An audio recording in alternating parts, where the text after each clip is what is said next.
하나님 말씀입니다. 하나님 말씀은 요한복음 3장 16절입니다.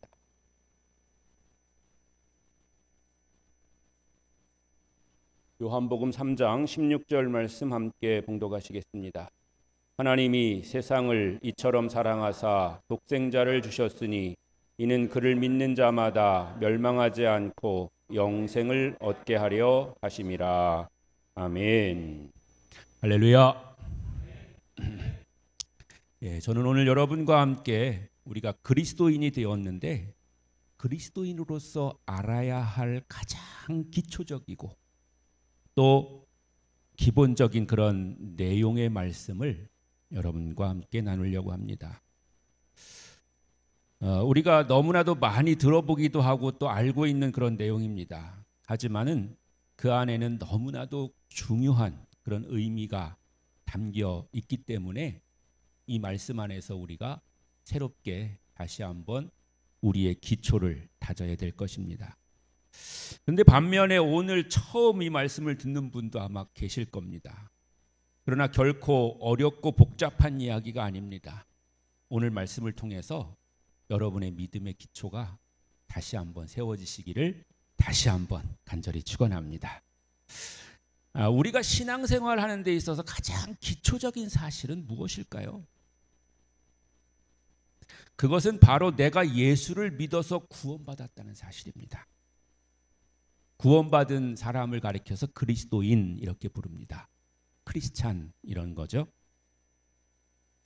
내가 구원받지 못했다면 우리는 그리스도와 전혀 상관없는 사람인 겁니다. 그래서 혹시나 나는 교회 다니지만 아직 구원받지 못했다고 생각하는 분이 있을 수도 있는데요. 정확하게 말하면 구원받지 못한 것이 아니라 구원의 확신이나 구원의 체험이 부족한 겁니다. 그러니까 여러분이 예수를 믿는다면, 예수를 주님으로 고백했다면 여러분의 구원에는 전혀 아무런 문제가 없음을 여러분 확신하시기를 바랍니다. 예수를 믿고 구원받는 데는 어려운 자격이나 복잡한 과정이 필요한 것이 아닙니다. 사람이 마음으로 믿어 의에 이르고 입으로 시인하여 구원에 이르느니라 라고 말씀하셨습니다. 따라서 오늘 우리가 가장 먼저 생각해야 될 것은 우리가 순간순간마다 또 잊지 말아야 될 중요한 사실은 내가 예수를 믿어서 그리스도인이 되었다고 하는 사실이고, 그렇게 구원에 이르는 데 있어서 나에게는 아무런 장애가 없다는 것입니다. 누가 내 구원을 뺏어갈 수가 없다는 것입니다. 그래서 지금 이 시간이라도 내가 예수를 믿겠다고 마음으로 믿고 고백하면 나는 지금 즉시 구원받은 그리스도인이 되는 줄로 믿습니다. 우리가 봄에도 한번 해봤는데요. 영접기도라는 게 있잖아요. 예수 믿기로 우리가 작정하고 시작할 때 아니면 그런 사람에게 우리가 전도할 때 자신의 마음에 확신을 주게 하는 그런 기도인데요. 제가 할 테니까 여러분 한번 따라서 같이 해 보시기 바랍니다. 하늘에 계신 하나님 아버지, 이제까지는 저 자신이 인생의 주인으로 살아온 죄인임을 고백합니다. 이제 제 마음의 문을 열고 예수 그리스도를 생명의 구원자요 인생의 주인으로 영접하고자 합니다. 하나님 아버지의 독생자 예수 그리스도께서 십자가에 못 박혀 죽으시고 사흘째 날에 부활하셨음을 믿습니다. 이를 진심으로 믿고 입으로 고백하는 자의 죄를 씻겨주시고 영원한 생명을 주심을 믿습니다. 진리이신 말씀과 하나님의 영으로 저를 늘 인도하여 주시고 그 인도에 따라 제가 순종하게 하시어 주님을 닮아 이 땅에서 빛과 소금이 되게 하시고 천국의 백성으로 살게 하옵소서. 우리를 죄에서 구원하시고 영생을 얻어 천국에 가게 하시는 예수님 이름으로 기도합니다. 아멘. 이런 거거든요. 뭐 영적 기도라는 게 우리가 전도하는 전도지 이런 데도 나오고 그렇습니다만은 막 딱 정해져 있는 게 아니고요. 요 내용만 들어갑니다. 이제까지 내가 예수를 몰라서 못 믿었습니다. 그런데 그 못 믿은 거가 돌아보니까 죄입니다. 그 죄인이란 말이 조금 우리가 거부감이 들 수도 있지만 거기에 좀 들어가는 게 좋습니다. 죄인입니다. 그런데 이제 내가 마음문을 열고 주님을 믿고자 합니다. 그 주님은 나를 위해서 십자가를 지고 죽으셨다가 다시 사신 분이십니다. 그래서 예수 믿어 내가 천국의 백성 하나님의 자녀가 되는 것을 믿습니다. 그리고 예수님의 이름으로 기도합니다. 이렇게 들어가면 되거든요. 내용이 좀 바뀌어도 상관없고요. 달라져도 상관없습니다. 그렇게 하면 되는 겁니다. 그래서 우리가 이제 그런 것에 대해서 다시 한번 확인하고 또 우리 주변에 있는 사람들에게 그런 것을 증거하고 또 전해야 될 텐데, 그렇다면 나는 어떻게 그리스도인이 되었을까요? 어느 날 내가 예상하지 않았던 시간에 누군가가 나에게 와서 복음을 전해줬습니다. 그 사람은 내가 아는 사람일 수도 있고 아니면 지나가는 모르는 사람일 수도 있습니다. 하지만 중요한 거는 내게 복음이 들려졌다는 것이고 내가 그 복음을 믿게 되었다는 것이고 그 복음으로 인해서 예수 그리스도를 나의 구세주로 고백하게 되었다는 것입니다. 예수를 나의 주로, 하나님을 나의 아버지로 고백하게 된 겁니다. 그래서 나는 구원의 확신을 가지게 되었고 신앙생활이라고 하는 과정을 걸어가게 된 것입니다. 사실 오늘 본문은 교회에 다니는 사람이라면 모르는 사람이 없을 만큼 유명한 성경 구절입니다. 아니 어쩌면 교회에 다니지 않는 사람들도 많이 알고 있는 그런 성경이죠. 오늘 이 말씀을 통해서 나를 향한 하나님의 사랑이 얼마나 크고 놀라운 것인지를 다시 한번 발견하는 시간이 되시기를 바랍니다.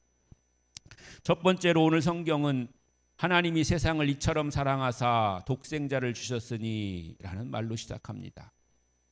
여기서 세상은 무엇을 의미할까요?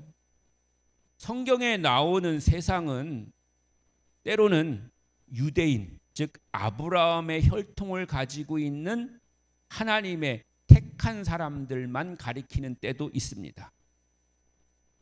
또 더 나아가서는 세상의 모든 사람들을 가리키는 경우도 있는 것을 우리가 발견하게 되죠.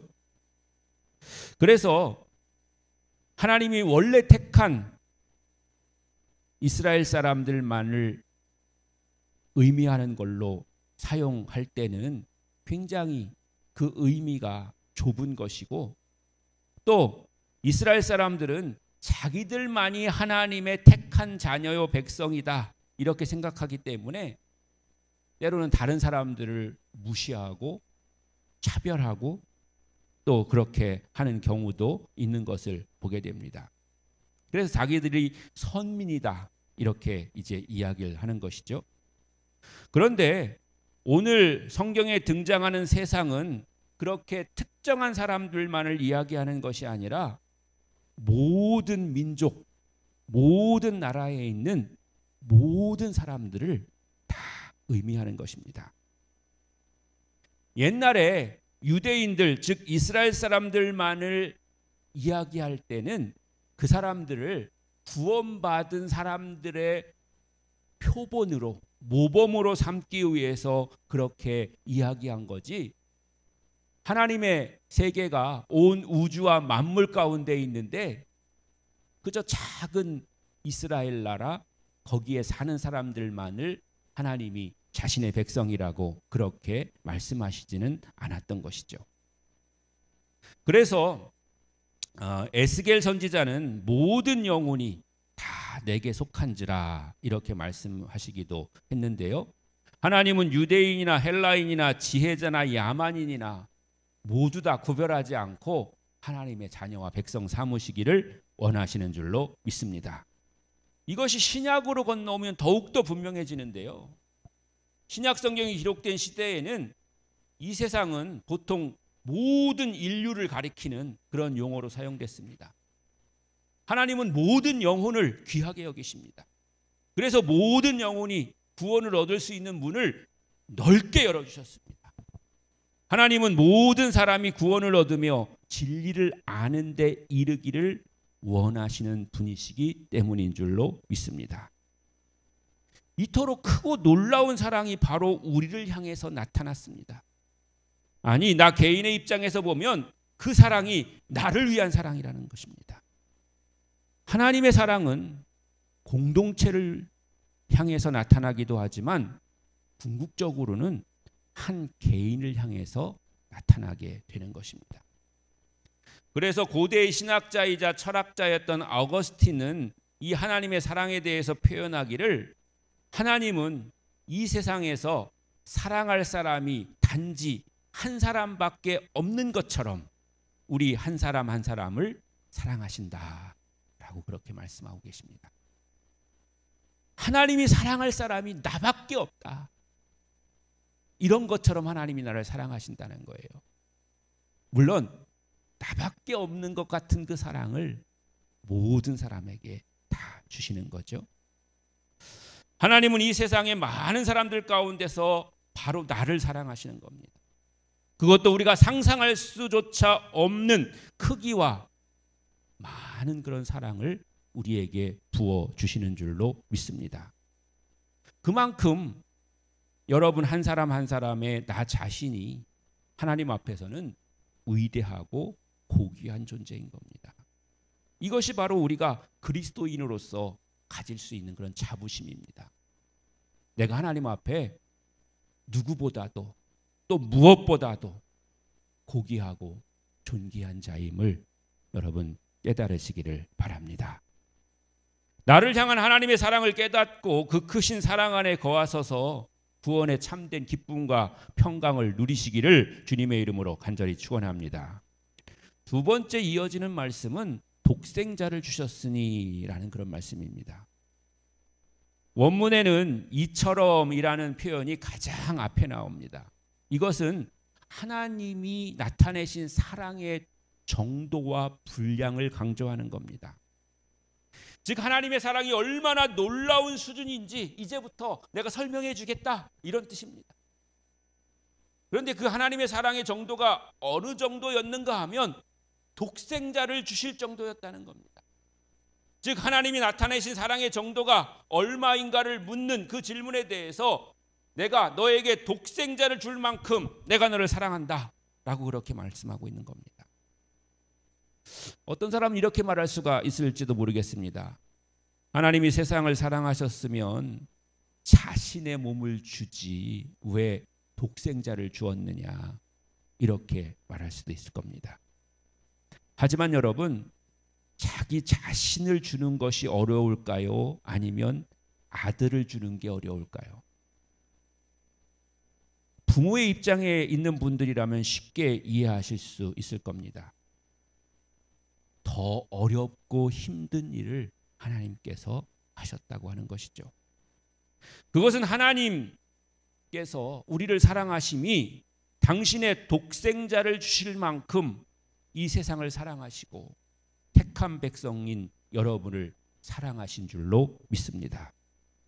따라서 하나님의 사랑은 이 세상의 그 무엇과도 비교할 수가 없는 사랑입니다.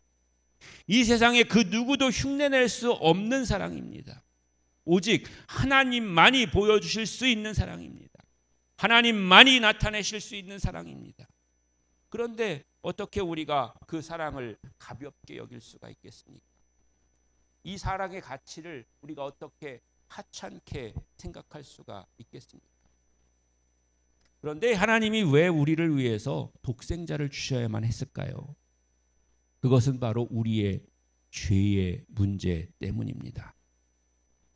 이 세상에서 그 누구도 인간의 죄의 문제를 해결할 수 있는 사람은 없습니다. 아무리 훌륭한 사람이라고 할지라도 하나님 앞에서는 죄인일 뿐입니다. 그 죄라는 게 세상에서의 어떤 규칙이나 법을 어겼기 때문에 죄라는 것이 아니라 내 마음속에 이미 들어와 있는 그런 악한 마음, 그런 것들이 이미 인간의 마음속에 들어있는 것이고, 그것이 들어와 있는 이유는 우리가 우리를 창조하신 하나님을 떠났기 때문에 생겼다고 하는 것입니다. 그것으로부터 우리의 죄라는 그런 죄의 문제가 시작되는 거죠. 어떤 사람은 전도하면서 우리가 모두 죄인이어서 하나님께 나아가고 하나님을 믿어야 된다고 이야기하면 나는 이제까지 살아오면서 한 번도 죄를 지어본 적이 없다고 그렇게 말하는 사람도 있습니다. 실제 그런 사람이 있을 수 있습니다. 누구에게 해를 끼치거나 아니면 어떤 법을 어기거나 그래 본 적이 한 번도 없는 사람이 있을 수 있는 거죠. 아주 훌륭하고 좋으신 그런 분이실 것입니다. 그런데 우리가 죄인이라고 이야기하는 것은 이 세상에서 남에게 해를 끼치거나 아니면 법을 어기거나 하는 그런 죄를 말하는 것이 아니라 내 속에 나도 모르게 들어있는 그런 악한 생각과 악한 감정과 또 그런 마음들, 그런 마음들이 하나님께로부터 멀어진 그런 마음으로부터 시작되었다고 하는 그런 것을 말하는 것이죠. 그런데 이런 모든 것을 극복하기 위해서, 해결하기 위해서 하나님은 우리에게 구원의 길을 열어주신 것입니다. 그리고 그 구원의 길이 바로 당신의 독생자이신 예수 그리스도를 우리에게 보내주셔서 그를 믿는 믿음으로 우리를 주님께로 나오게 해 주신 줄로 믿습니다. 그 아들을 우리의 죄를 위해서 십자가를 대신 짊어지게 하신 것이죠. 예수 그리스도는 하나님의 아들이시면서도 이 세상에 인간의 모습을 입고 찾아오셨습니다. 죄와는 아무런 상관이 없고 죄를 알지도 못하시는 분이 죄인의 모습으로 오신 것입니다. 그리고 자기 백성의 죄를 대신 짊어지고 죄의 결과인 죽음의 관문을 통과하신 것이죠. 이로 인해서 하나님의 사랑을 입은 자들은 이제 그 예수 그리스도를 통해서 하나님 앞에 나아갈 수가 있게 되었고 영원한 생명을 누릴 수가 있게 된 줄로 믿습니다. 사랑하는 성도 여러분, 하나님은 나를 사랑하셔서 당신의 독생자를 주셨습니다. 하나님은 당신이 택하신 내가 영원한 죄의 문제에 얽매여 있을 때 그 문제를 해결하시고 나에게 영원한 생명과 저 천국의 유업을 주시기 위해서 당신의 독생자를 내어 주신 줄로 믿습니다. 그리고 그 아들을 나 대신에 십자가에 달리게 하신 것입니다. 결국에 예수 그리스도는 나를 위해서 세상에 오셨고 나를 위해서 십자가에서 죽으셨고 나를 위해서 죽음을 이기시고 부활하신 것입니다. 그리고 이제 나에게 영원한 생명을 허락하시게 되신 줄로 믿습니다. 이런 모든 것이 나를 위한, 즉 여러분을 위한 하나님의 사랑임을 깨달으시기를 주의 이름으로 간절히 축원합니다. 세 번째는 그 사랑의 결과입니다.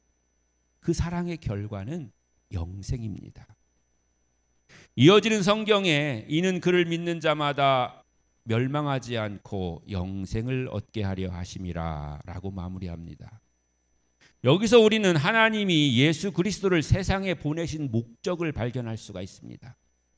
그 하나는 우리를 멸망에 이르지 않게 하기 위해서입니다. 여기서 멸망은 파괴되다, 죽는다 라는 뜻을 가진 그런 단어입니다. 이 단어는 사도 요한이 자주 사용한 그런 용어인데요. 영원히 회복이 불가능한 상태에 빠지는 것을 나타낼 때 사용되는 것입니다. 다시 우리가 설명해 보자면 우리가 이 세상에서 지은 죄는 돌이킬 그런 방법이 있잖아요. 벌금을 낸다든지 아니면 심하면 감옥을 간다든지, 그러면 우리가 그거를 탕감받는 거잖아요. 그리고 작은 일이라면 우리가 용서를 빌면, 즉 사과하면 또 돌이킬 수 있는 그런 방법이 있는 거잖아요.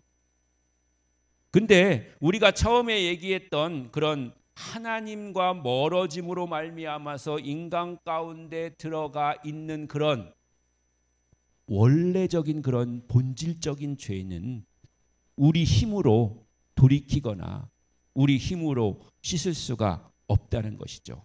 즉 영원한 죽음의 상태, 멸망의 상태에 빠질 수밖에 없었다고 하는 것이죠. 이 멸망은 바로 예수 그리스도밖에 해결할 자가 없었다고 하는 것입니다. 예수 그리스도가 없는 사람에게는 영원한 죽음, 영원한 멸망, 영원한 절망밖에 없는 것입니다. 또한 이 표현이 본문에서 사용될 때는 하나님께서 죄인을 멸망시키시지 않기 위해서 그 아들을 보내셨다는 것을 강조하고 있는 겁니다. 하나님은 정의의 하나님이시고 심판의 하나님이시기 때문에 그렇습니다. 그런데 하나님은 죄인들로 하여금 예수 그리스도를 믿음으로 말미암아서 그 멸망에서 벗어나게 하시고 또 예수 그리스도를 주님으로 영접하고 고백함으로 말미암아서 그 사랑 안에 거하게 해 주신 줄로 믿습니다. 그런 멸망에서 이기게 하시는 것이 첫 번째 목적이고요. 다른 하나의 의미는 우리에게 영생을 주시기 위함입니다. 여기서 영생이라는 말은 문자적으로는 영원한 생명, 즉 영원히 멸망하지 않는 생명을 가리킵니다.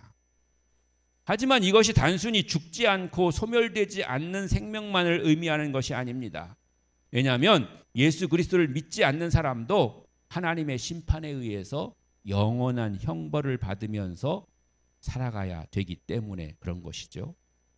따라서 본문에서의 영생은 영혼 불멸을 가리키는 것이 아니고 하나님이 보내신 아들 예수 그리스도를 믿음으로 하나님과의 새로운 관계에 들어가는 것을 의미하는 겁니다. 하나님이 보내신 아들 예수 그리스도를 믿는 자들은 현세에서 하나님과의 새로운 관계를 맺게 되는 겁니다. 그것은 하나님을 아버지라고 부를 수 있는 그런 관계입니다. 또한 예수 그리스도와의 새로운 관계를 맺는 것인데 예수 그리스도를 주님이라고 부를 수 있는 그런 관계입니다. 물론 이것은 우리의 의지나 노력으로만 되는 것이 아닙니다. 이것에는 전적인 하나님의 은혜와 성령의 역사가 필요한 줄로 믿습니다. 성령께서 우리 안에서 역사하심으로 믿음을 일으키시고 고백하게 하심으로 이 새로운 관계를 누리게 하시는 것입니다. 그래서 지난 속회 기간 동안에 제가 말씀을 드린 것 하나를 소개해 드린다면 우리가 예수를 믿게 되는 가장 근본적인 이유는 우리 안에 이미 성령이 계시기 때문에 그렇습니다. 우리 안에 성령이 계시기 때문에 누가 나에게 예수 믿으라고 교회 다니라고 이렇게 권면했을 때 내가 예수 믿어볼까? 교회 다녀볼까? 이런 마음이 생기게 되는 거죠. 그럼 그 성령은 언제 내 마음속에 들어왔을까요? 어느 날 교회 옆을 지나가다가 교회에서 뿜어져 나오는 그런 성령이 내 속에 쏙 들어와서 그렇게 됐을까요? 그게 아니고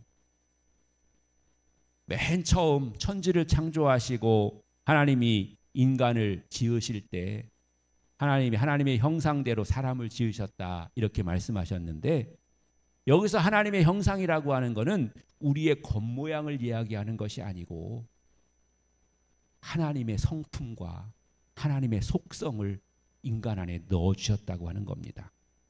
그런데 그 하나님의 속성과 하나님의 성품이 무엇이냐면 하나님은 말씀으로 세상을 창조하셨잖아요.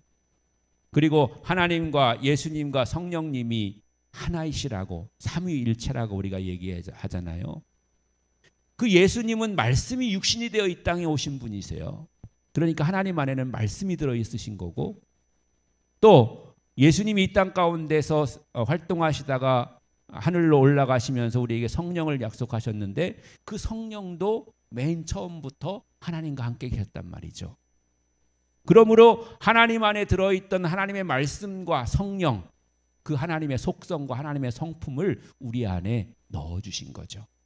그러니까 이미 우리는 처음 생겨날 때부터 우리 속에 성령을 갖고 태어나는 것입니다. 그럼 왜 사람들이 우리 속에 있는 성령을 알지 못할까요? 그걸 발견하지 못하는 거예요. 그것을 인정하고 그것을 따라서 살지 않기 때문에 저 깊숙이 그냥 숨겨져 있고 나타나지 않게 되는 거죠.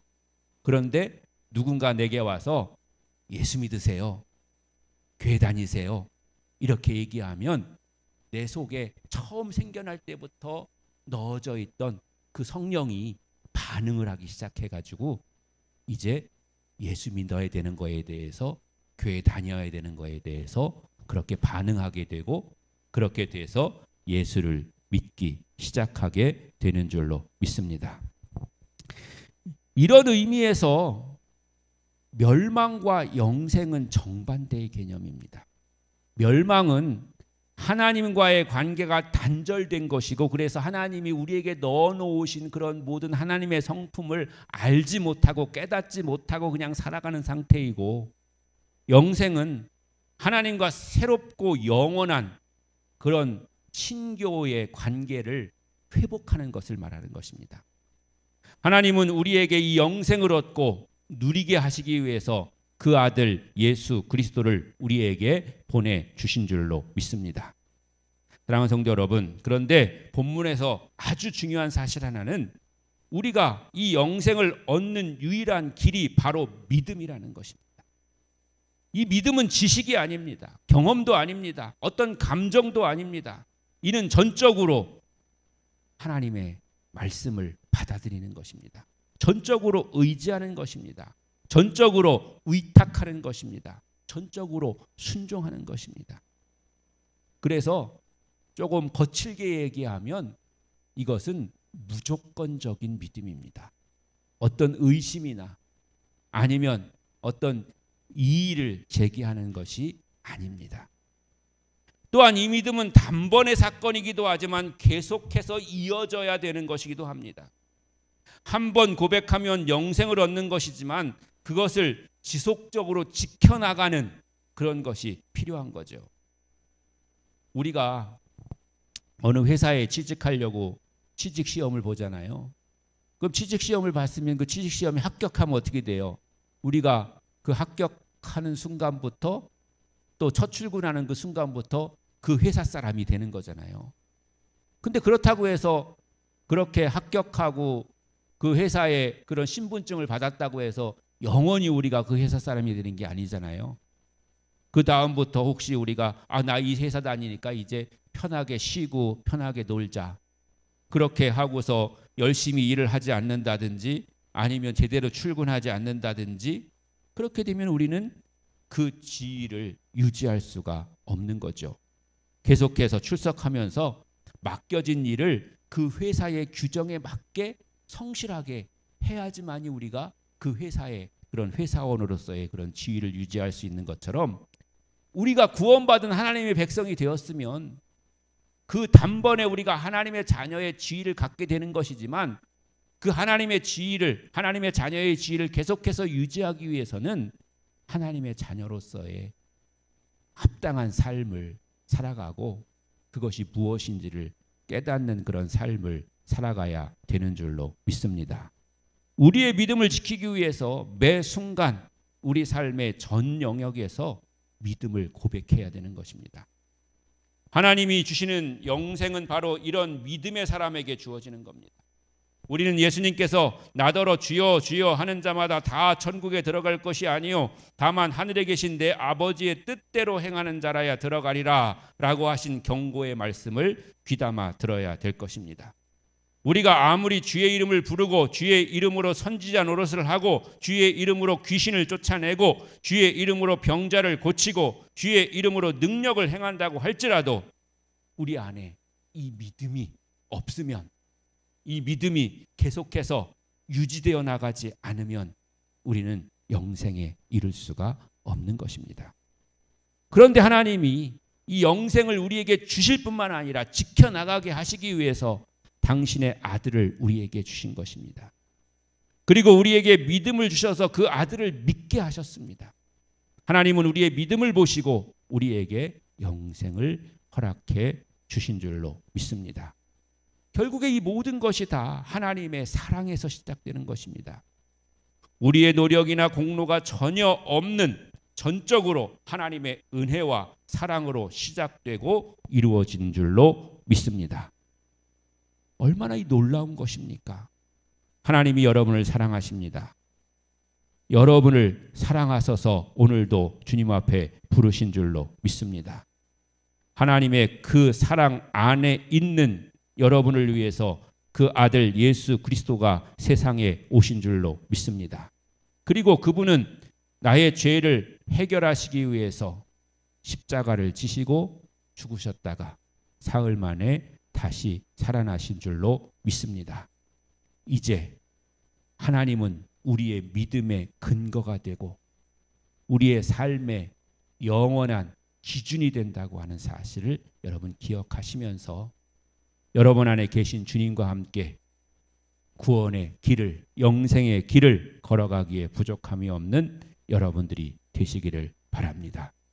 그리고 이 크신 놀라운 사랑에 감격하며 감사하며 살아가는 여러분들을 통해서 여러분의 주변에 있는 그런 사람들에게 구원의 통로가 열려지게 되기를 주님의 이름으로 다시 한번 간절히 축원합니다.